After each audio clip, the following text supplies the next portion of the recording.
You are listening to the ADHD Support Talk Radio podcast. ADHD Support Talk Radio is sponsored by ADDclasses.com. Sign up now for a free webinar by going to www.addclasses.com. ADHD Support Talk Radio is the longest running podcast for adults with ADHD. My name is Tara McGillicuddy. I am the creator and the co-host of ADHD Support Talk Radio. I'm a woman with ADD myself. I've been involved in the online ADHD support community since 1997. I'm an ADHD coach and advocate. I provide lots of online resources for adults with ADHD. You can learn more about me and the products and services I offer by going to my website, taramcgillicuddy.com. And I want to take this time to wish everyone a happy, healthy, and productive 2025. And I do want to make an announcement on January 13th, 2025 at 7 o'clock p.m. Eastern Standard Time. That's New York, Boston time. I will be offering a free Ask Me Anything webinar about adult ADHD and productivity. You can sign up for that free webinar by going to addclasses.com. And the live webinar takes place at 7 o'clock p.m. Eastern Time on Monday, January 13th at 7 o'clock p.m. Eastern Time. But there is also a 2-week free replay. So if for whatever reason you're not able to make the live event, you can still sign up before, and you can submit your question when you sign up, or you can submit it during the live event, and you will have 2 weeks to listen to it for free. It is 2025, and I had originally was going to offer the free webinar on Monday the 6th, but I just have had a bit of a cold or bug and haven't been 100%. And I realized, why don't I just go ahead and reschedule it, postpone it till the 13th? And I looked, and there were a handful of people who had already signed up for the one on the 6th and submitted some questions. So what I decided to do is answer some of those questions on the podcast.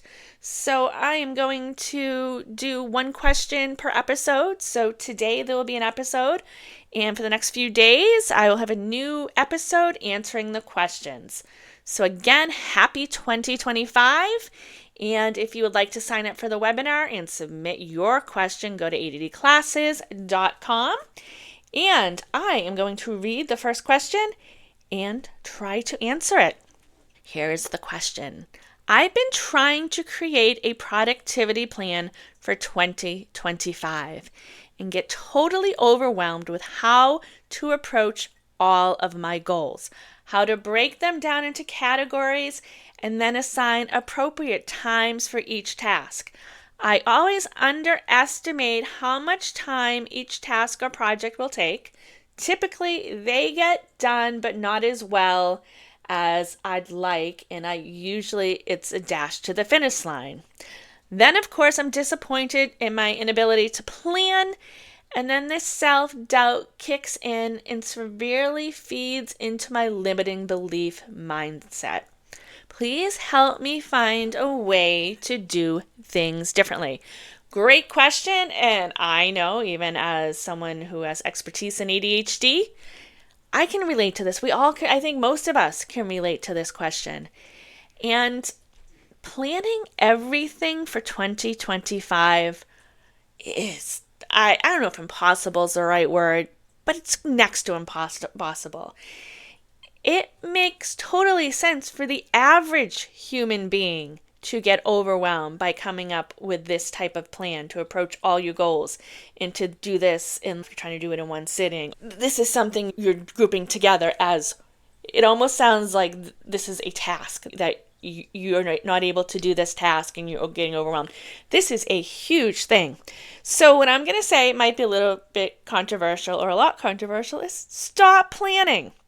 And I don't mean totally stop planning, but sometimes when we plan, if we're not planning the way that our brain works, the way that our brain set up, we do fail, and it causes more stress. It paralyzes us. And I'm going to come out and just admit this. Planning is not my area of expertise. I am more about action and doing and energy. I'm not saying I don't plan at all, but there are people that are better when it comes to teaching you how to plan with ADHD than me. And the first person that comes to mind, and if you've listened to any of my podcasts or done any of my events like the Expo or ADDclasses.com, you've probably heard her speak.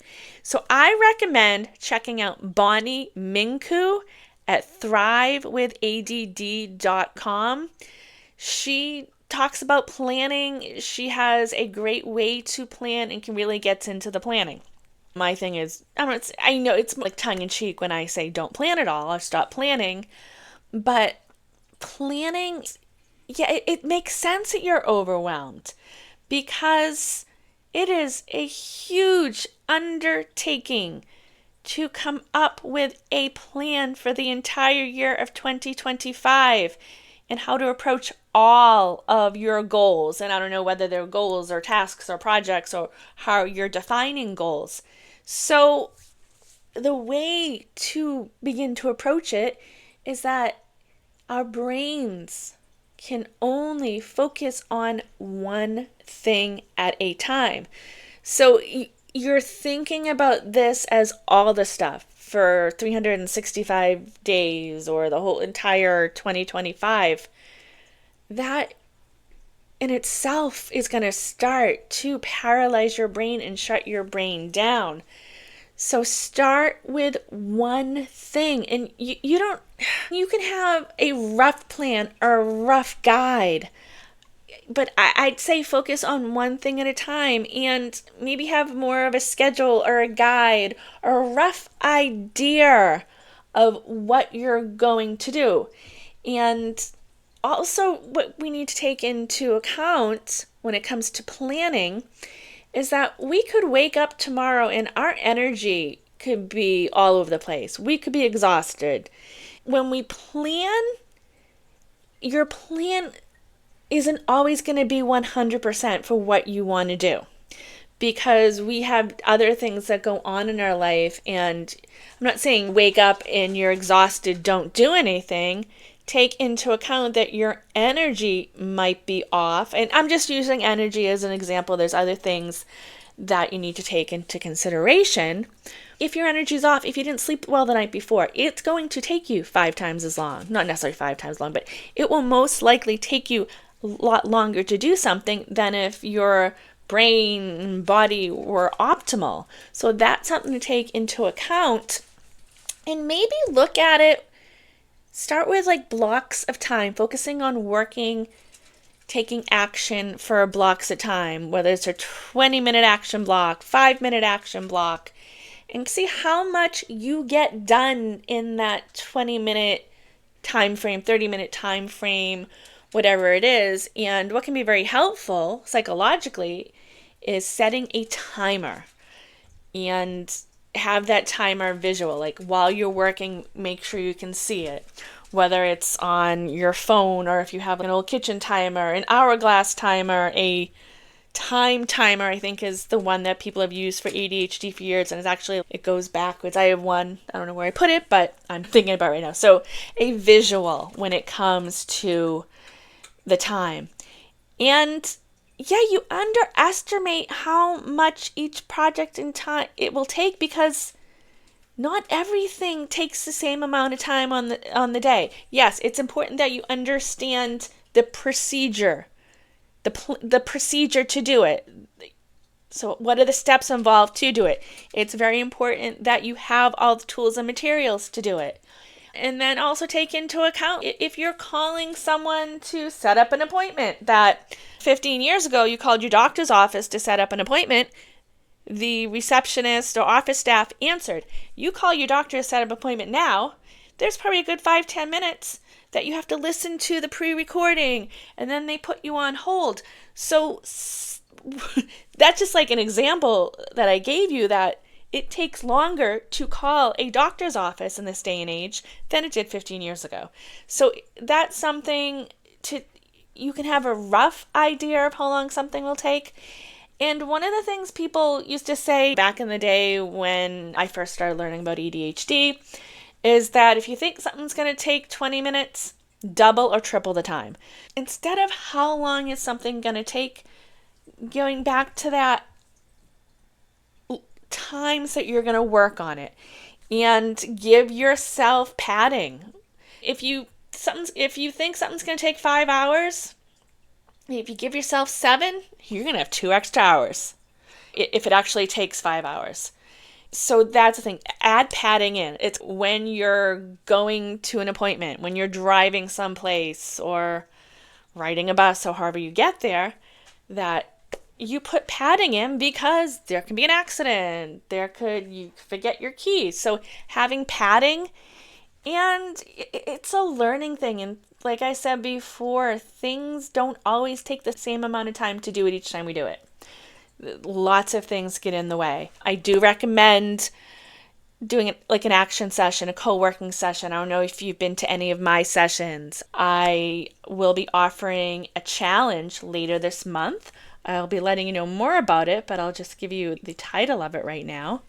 All right, so it's going to begin on January 20th, and it's the 5-day action challenge, 25 tasks in 25-minute action sessions. I will let you know more about how to sign up in a future session. And if you're on my email list, I'll be sending stuff out about that. But I really want to thank you for your question and the fact that you're putting out the energy and the time and actually working on what you want to do, what you want to bring more of in your life in 2025 is great. It's just maybe tweak it a bit. Yeah, it's great that you're looking about a way to do things differently. I think even if we find a strategy or strategies that work for us, it can be helpful to tweak it, to fine tune it, to do micro changes. So I want to thank you, and thank you so much for the question. So this is Tara McGillicuddy. I again want to wish you a happy 2025. And if you would like to sign up for the free Ask Me Anything webinar on January 13th at 7 p.m. Eastern, you can go to addclasses.com. And like I said before, you can submit a question when you sign up, or you can submit it during the live session, and there will be a 2-week replay. And this is Tara McGillicuddy. If you would like to learn more about me and the products and services I offer, you can go to my website, taramcgillicuddy.com.